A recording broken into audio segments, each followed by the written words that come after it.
Hello weirdos, welcome back to my channel. As you can see, we're in a new location. That is because I moved, because school. This is my last year of school, so it feels so good. Hopefully it'll all go smoothly. I have my tea here. I can't find my microphone. I don't know what I did with it. It might be back at my home. I don't know. But also, if you hear crap in the background, I can't control that. The air conditioning kind of goes on and off, as it will, and it's very loud and annoying. Today, what are we doing? We are doing a wrap-up for the month of August. August was crazy because I moved in August, like literally in the middle of August. Really stressful time in August. August was not my favorite month this month. So I only read 10 books this month, which is my goal. So August, I hit my 100 books for the year, so that made me pretty happy. So right now I think my current count is at 104, and I haven't finished any books. This is also filmed on the very last day of August. This is August 31st. I am nowhere close to finishing any of the books that I'm currently reading, so yeah. Alright, so let's go with the first book that I read, that is 18 Tiny Deaths by Bruce Godfarm. This is kind of like an exploration into this woman named Lee Lee. Her last name is Lee, and she was very instrumental in pushing a lot of institutions towards like forensic medicine. She's most famous for making 18 miniatures of crime scenes, and which are still in use to this day for like training. It's just didn't do it for me. I thought it was very, very long and boring. I have a lot more in-depth thoughts. See? Air conditioning just went off, like WTF. I have more in-depth thoughts in a video that will be coming up soon.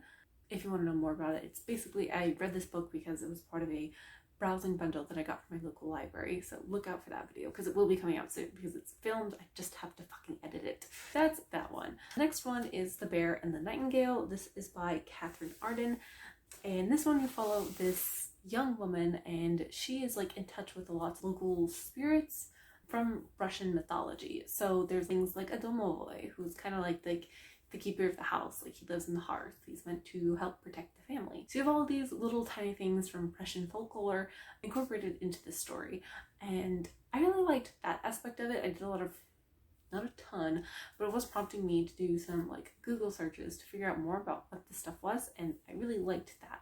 Nobody else can kind of see them. So she's kind of considered crazy, and it doesn't help that her stepmother can also see these people, but her stepmother is super Christian, so she interprets them as demons. It was kind of sold to me as like this adventure story, and it was way less of an adventure story than I thought it was going to be. It was a lot more slow paced than I thought it was going to be. I feel like it took a while to get going. It wasn't my favorite. I don't think it was bad. I just felt like I went into this book expecting something else and what I got. And again, I also read this for the browsing bundle thing, so keep a lookout for that video, because it is coming, because it is filmed. It is coming. I promise. I promise. I promise. I promise. And I read both of those two books with an audiobook. The next book is Engender, Your Guide. This is by Dr. Lee Harrington. What I read with my eyeballs. How do I feel about it? I don't really know how to feel about it. You know, it was a very meh kind of feeling, because I didn't like, oh my gosh, I love this book so much, but I also didn't hate it. It's not to say that it's not a good book. I think just kind of like the crux of like what it is, I was not like the demographic for, but I do understand why it is an important book. So this book kind of like goes through the basics of like gender and gender things. I need to drink my tea because I haven't had any lubrication because my watermelon's broken and I need to buy a new one. Rawr. I'm very salty about that. Yeah, Gender Your Guide really goes through like the basics of like what gender is. It talks about like how to speak in a less gendered way, because we speak in such a gendered way, it drives me crazy. It's a really good guide for like if you're kind of new to like all of the gender terminology that's happening and you're kind of like confused about like transgender stuff, intersex stuff, all this sort of stuff. It's a good guide to that. I wouldn't say I've learned anything new, kind of partially because of my age. I've been really lucky to be in these conversations before the book. So one thing I do appreciate is that it kind of has a small discussion as to you can't use they in a singular way. It kind of debunks that because it brings in linguistics, and linguists define language based on how native people use it, and also languages change all the time. So I really like that that point specifically was brought up.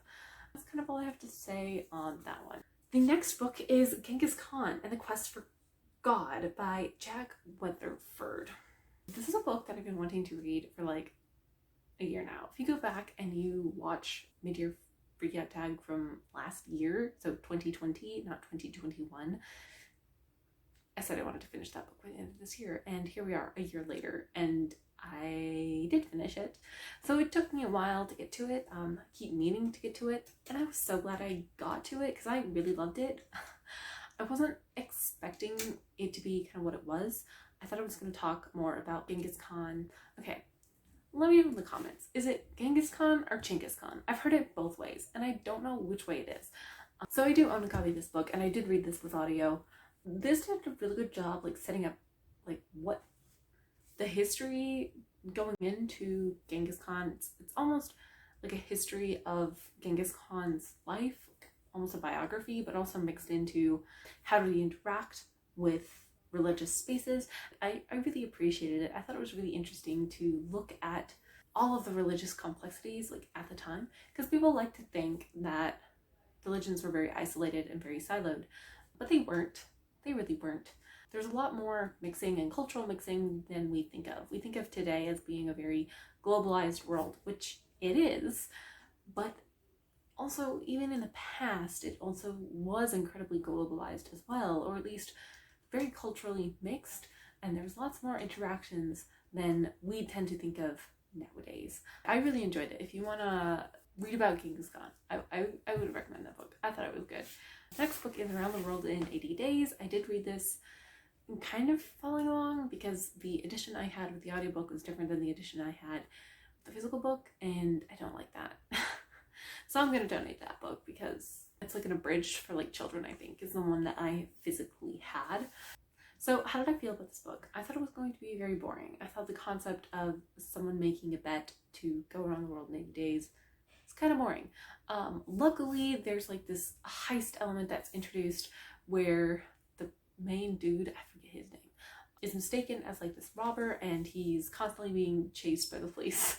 And there's lots of like stumbles that they like weird ass situations and culturally insensitive situations that they run into, which I do not appreciate. And there's a lot of like imperialism like bullshit that happened in the book, and you know, it's a book of its time, whatever. I just not my favorite. Personally, would not recommend it. Yeah, I'm gonna donate it. It just wasn't my thing. Sorry.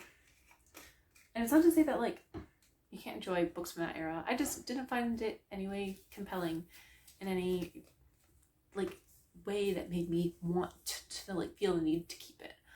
The next book is Inferno by Catherine Cho, and I cannot talk about that because that is for the BookTube prize. Moving on. Wait for that video. That's coming out eventually.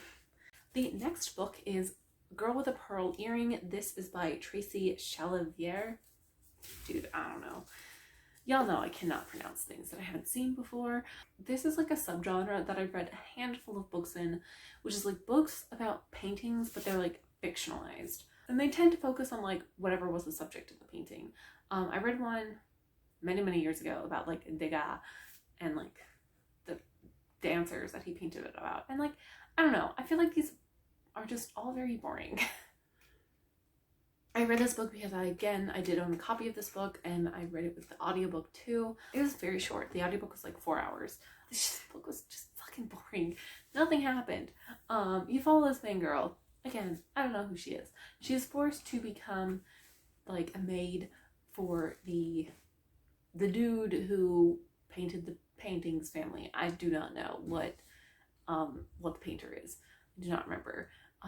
Again, I did not ingest this information because I thought the book was boring. I hate to say that, but I just did. And it just kind of like talks about her life, like being a maid and dealing with people being disgusting and people trying to sexually assault her. And I was just like, you know what? No, I don't know if I'm going to read another book in this genre. This weird, like, niche genre. If you guys have any, like, things you think are really good in this genre, let me know, but I don't know if I'm gonna give it. I've tried it twice. Neither particularly, like, tickled my fancy. I don't know if I'm gonna pick up another one. And I am probably gonna donate that book. I don't feel bad about it. Someone else will love it more than I do. The next book I finished is Hidden Figures. This is by Margot Lee Setter. I enjoyed this. I thought it was like a great blend of like history and science. It doesn't go too far into the science to the point where like you'll be lost. I really liked the history part of it. It was really interesting to see that side of things. So Margaret Lee Setterly, she is African American as well, and just having that perspective going into talking about these African American women's stories was so interesting, and I think led working very well. My brain is not functioning today. I'm in a lot of pain and I'm not happy. There was a quote in the beginning that I am not going to dig out right now, but it basically said when the author was going to investigate and try to find more information about these women because she was finding records of these African Americans, she went up, I think, to a white man who was like a records person with NASA, and he was like, I can't imagine that, like, looking into African computers at the time, or African American computers at the time, is going to be worthwhile. I don't see it being big enough of a thing, which I just thought was insane. Just because like I'm coming from more of a point where we do remember like these computers where this book does exist, and pointed that out. It was just kind of crazy to me that a whole like class of people who, like hundreds if not thousands of people who worked very hard on space race missions can just so easily be forgotten. That was a kind of a crazy thing that occurred to me with this book while I was reading it. Very, very good. I would recommend this. Yes, for very good reasons. We're almost to the end. We have 2 more books left. This next book is Demystifying Disability. This is What to Know, What to Say, and How to Be an Ally by Emily Liddell. This book, you cannot purchase this. This is an interesting thing happened to me this month too, because this is actually sent to me by the publishers. This is the first time that this has ever happened to me, so it's really, really cool, and I'm glad that it was on a book about disability. And they just kind of wanted to, you guys know how like ARC works. I figured I would talk about this because I did finish it. It is a short little book like this. I have tabbed here for some of like the important things. I don't think I'm going to do a dedicated review because I just don't think I have a lot to say about this book. I do think it is good. It's a good introduction to disability and how to navigate spaces like with people with disability, how to not be a butthole when interacting with people with disability, all of these things. I think this book is really, really valuable for that. Yeah, I love the art. Here's a closer view of the art. I thought it was very cute. So I read this with my eyeballs. I do not know if there is going to be an audiobook. I think there will, but I thought this was very readable to read with my eyeballs, and I just very appreciated that. If we look inside, this is kind of like what it looks on the inside. So there's 6 main chapters that cover basically, what is disability, understanding what disability is, understanding disability as part of a whole person, history, ableism, disability etiquette, etc., etc. These are the kinds of things in this book. And if I open to, here's some quotes that I just thought were interesting and just stood out to me. It's important to remember that if you've met one disabled person, you've met one disabled person. If you have a disability, then the only disability experience you're an expert in is your own. And as a disabled person, this is so true. I have invisible disabilities. I have learning disabilities. That is a very different experience than, not having an arm, being physically disabled, or being visually or hearing impaired. These are very different experiences, and yeah, I just thought that it was a very, very good book. I would recommend it to anyone who is looking, you know, to be a better ally, one who wants to know a little bit more and doesn't really know where to start. This would be a good spot because they also have further reading and resources section in the back. So if you are wanting to know more, there are resources here. And the very last book that I read this month was The Gettysburg Address and Other Writings by Abraham Lincoln. I don't want to say that I read this with my eyeballs because I did, but I also didn't. Because you can find recordings of people reading like most of these speeches on the internet. So that's what I would do. I would look at a speech and I would Google it. This is very short. Obviously there's only there are 13 speeches in here. So, you know, they range from everything from like the Gettysburg Address to his particular thoughts on slavery, on Reconstruction, and the inaugural addresses. There are all these kinds of speeches in here. I think they bookended it pretty well. So the first speech in here is the Gettysburg Address, which is arguably his most famous speech, and a very, very good speech. And then the last book in the last speech is the second inaugural address, and which is again another famous speech. Both of those speeches are engraved in the Lincoln Monument, Lincoln Memorial, in DC. I mean, I don't really have much to say about these speeches other than they're good speeches. Like, if you've read or listened to one of Abraham Lincoln's speeches before, it is more of the same. So high quality shit. Yes. I don't really know what else to say about this other than it was good because it was the speeches. Like, yeah. Anyway, there you go for that video. I hope you liked it. I'm sorry, I'm feeling very out of it because I'm in pain and I'm very tired and I still have more stuff to do today and I'm not the happiest. It's okay, we'll get through this. I'm just stressed and I'm irritated because I want my books. Oh my god. I ordered a shipment of books and they haven't come yet, and it's been a fucking saga getting them. They were supposed to come last Friday and it is Tuesday today. I am very irritated and I'm very I just want to go to bed. Oh my god. Alright, I'm gonna leave. Let you guys go. Bye.